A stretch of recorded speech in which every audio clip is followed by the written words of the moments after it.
Kwezi phambili emini nje kusweleka umuntu omnye konzakala abantu abangama-48 kuqhushumbo lwenzeke eRhawutini. Liqalile ukunika ubungqina igosa eliphezulu lebhodi yolawulo lotywala eMpuma Koloni kwityala laseNyobeni. Kwezemidlalo iqalile ngale ntsasa indebe yehlabathi yamanina kwibhola ekhatywayo eNew Zealand.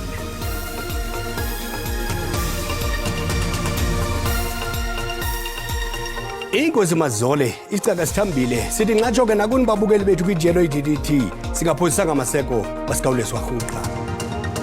Ngumntu omnye kuqinisekiswe ukuba uswelekile kwangoku baze bangama-48 abonzakeleyo kuqhushumbo lwerhasi phantsi komhlaba kwisitalato iBri eRhawutini izolo. Abanye abali-12 baleqiselwe kwizibhedlele ezikufutshane. Uluntu liyabongozwa ukuba lucezele kude kwesi sitalato iBri kumbindi wesixeko saseRhawutini. Isixeko saseRhawutini senza iindlela zokunceda abo bahlala apha ngeendawo ezikhuselekileyo kuquka abahlala ezitalatweni. The city has provided accommodation for people in number 3 Court Street. Our first priority was the people that are, the homeless people. So we provided them that accommodation. However, for some reasons, they've decided not to use that place. I will not sure at this stage as to why they do not want to use that place. They've just disappeared. Kusaqhutywa uphando nzulu ukuqinisekisa ngokhuseleko lwabahlali nanjengoko kusekhona ivumba lerhasi elisuka phantsi komhlaba. The report that we are getting at this stage is that the structures are still intact, so that then gives us an indication that no one is going to be evacuated, not unless the environmental team that we've been sent to, that has been sent to go and check that gas.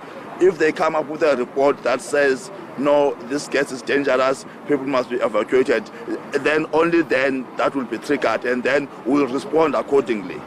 Kukwaphazamiseke nezithuthi apho uqhushumbo lwenzeke khona.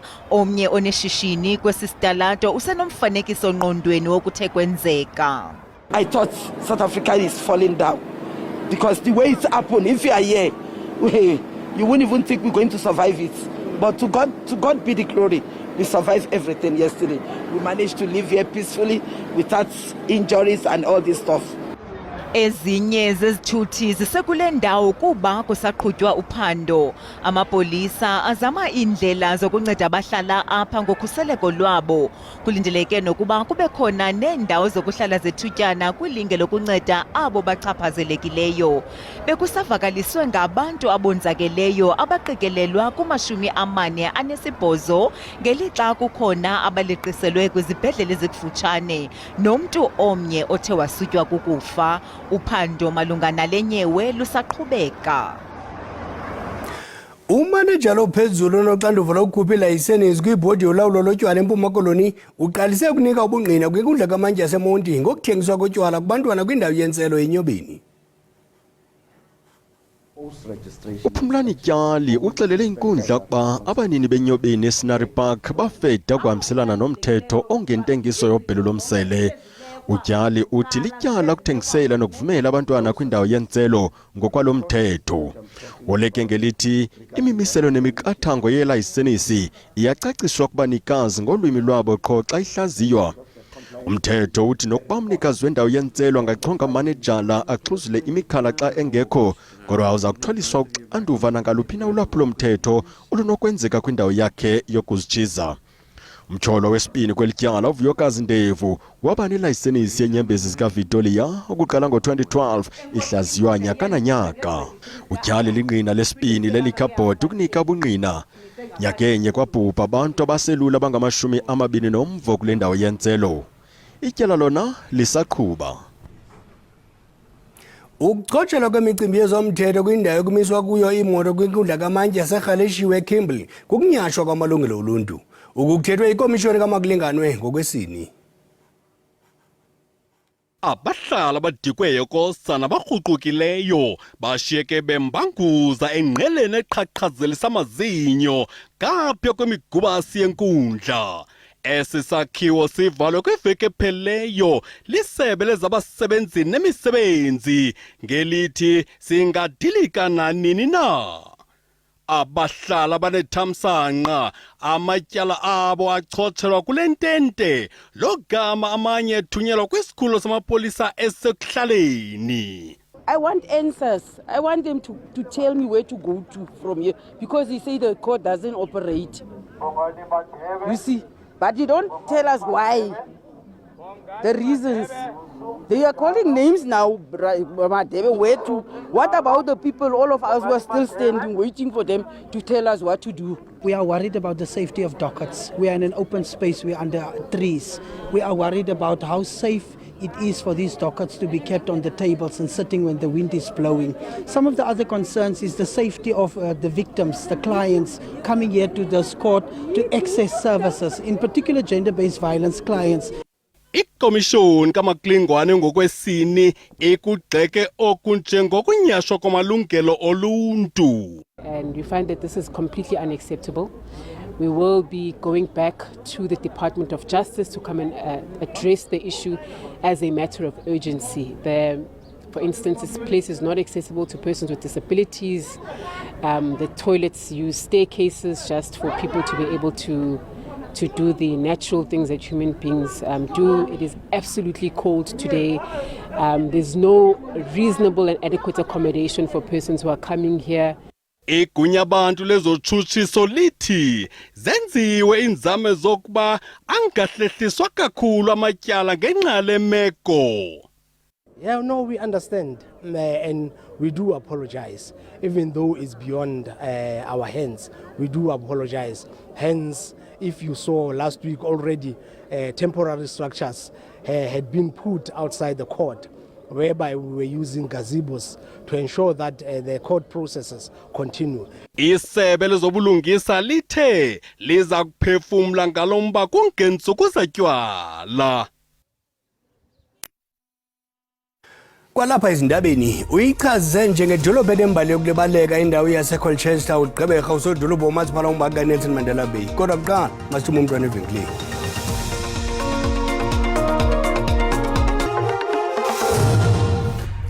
Sinamkela kwakhona kwezindaba sibulise nakwabo basala kungena ukati ke uyakwazi ukuzifumana ezindaba ukuphela kwazo kwikhasi le-YouTube ngokuba uthi SABC Iindaba zesiXhosa.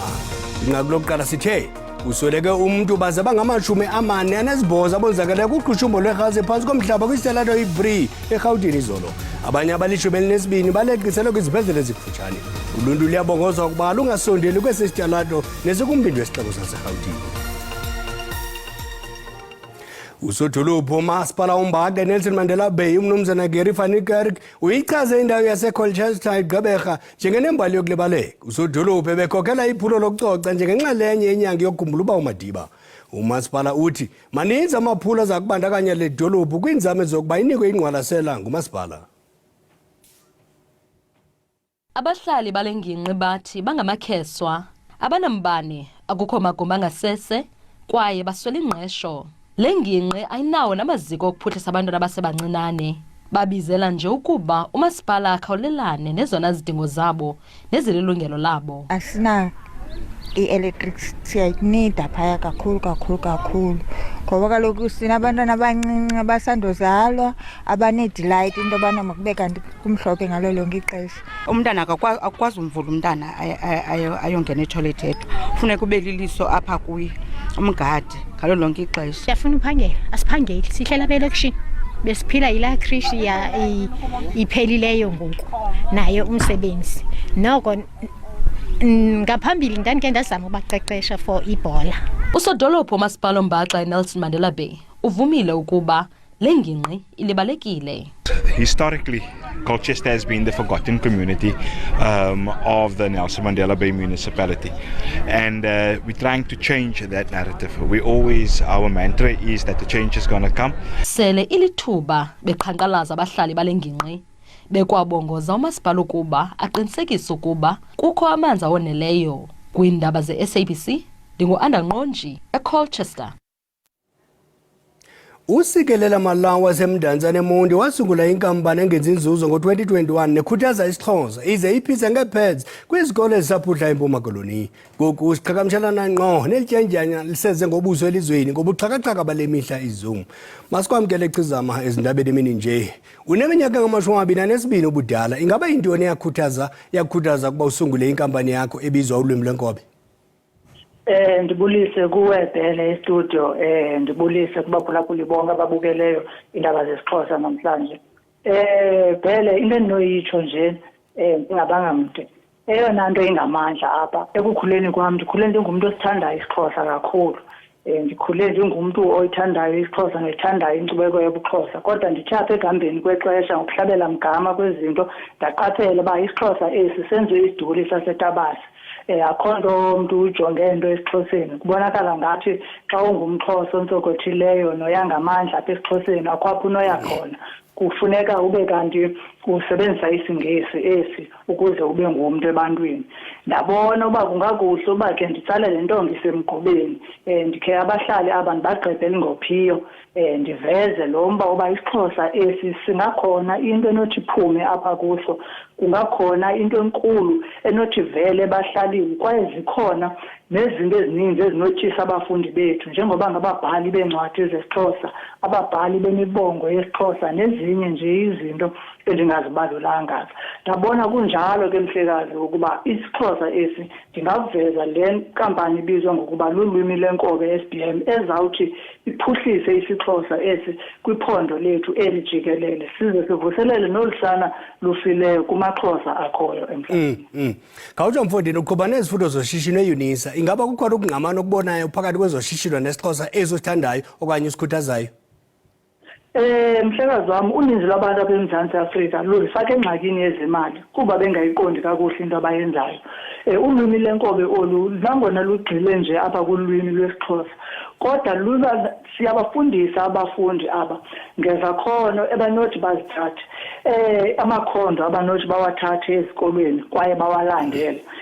Xa sithi njengoba ndingumfundi lo wenza ezoshishino nezezimali, siye sibafundise abafundi ngesiXhosa esibasivayo ngokucacileyo sibabhentsisele inzuzo yezoshishino nalapha esiXhoseni. Umfundi angabi nalaa nto yoba abantu abanofikelela kwezi ndawo ngabantu abamhlophe abaphaliwe kuphela, kodwa babone uba nathi singabantu abamnyama sinako ukufikelela kwezi ndawo, sinako ukuba ngabasomashishini, sinako ukuba ngabaphathi bezimali. Eyona nto ingamandla ke mhlekazi kukuba ulwimi lenkobe olu luxhomana ngaloo ndlela yokwazisa kwaye sifake abafundi bethu nabo kweli cala lezoshishino, kodwa sibafaka ngesiXhosa eli ulwimi labo lasekhaya. Ngamafutshane mfoka Malawi, ingaba bakhona abantu okanye ezinye inkampani osebenzisana nazo? Yayithini iminqweno yakho ngekamva lale nkampani yakho? Okwangoku mhlekazi wami akukabikho zinkampani zizimisileyo ngokusebenzisana nam. Akukabikho inkampani zitshiloyo zanomdla ukuba ziyafuna ukuba sisebenzisane, azikabikho konke.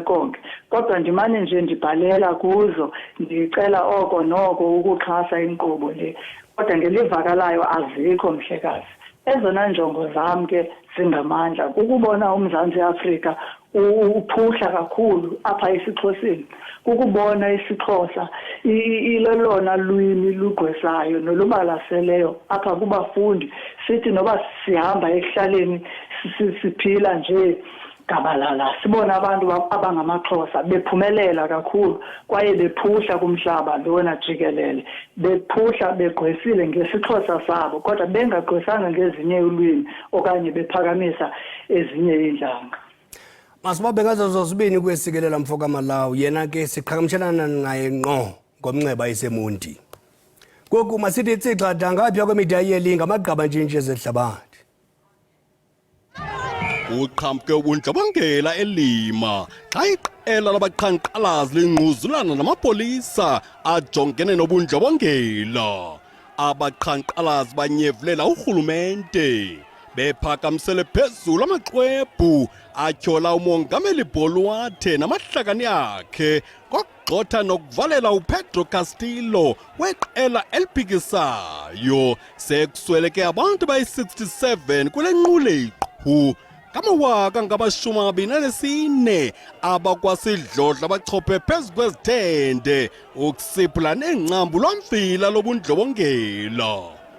Qakatha qelele kuqhoqhozwano lweRussia ne-Ukraine.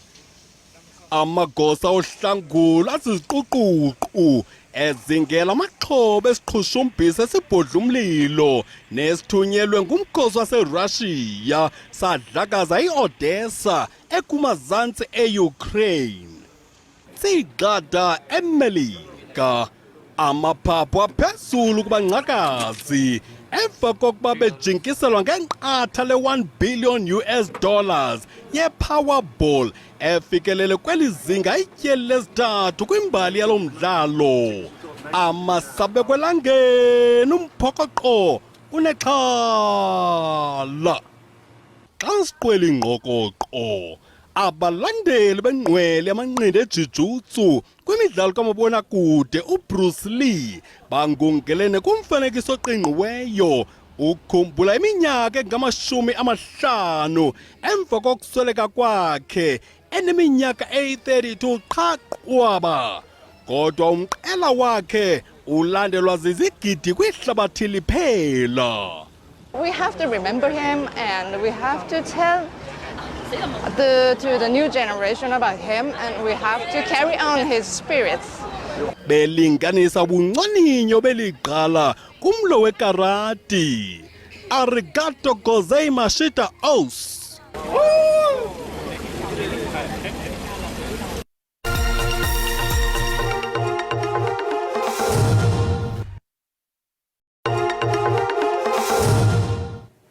Iqale ngezothusa indebe yehlabathi yamanina kwibhola ekhatywayo ngalentsasa ngethuba sotheko eNew Zealand bebethe uxholovane iNorway ngelinye eqandeni.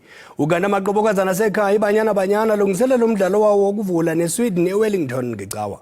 Abadlali baqonda mhlophe ukuba sibalulekile isiqalo esihle ukubafaka kona umfutho wetumente. Ibanyana sele iqhelanisile neemeko zaseNew Zealand ezinobumanzi nenkwankca.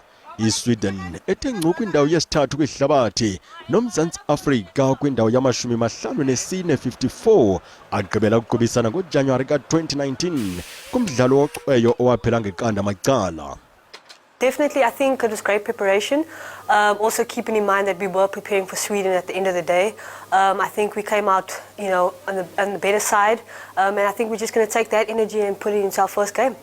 uMzantsi Afrika uthi uza kukhupha nezemgqubeni ungaziyekeleli.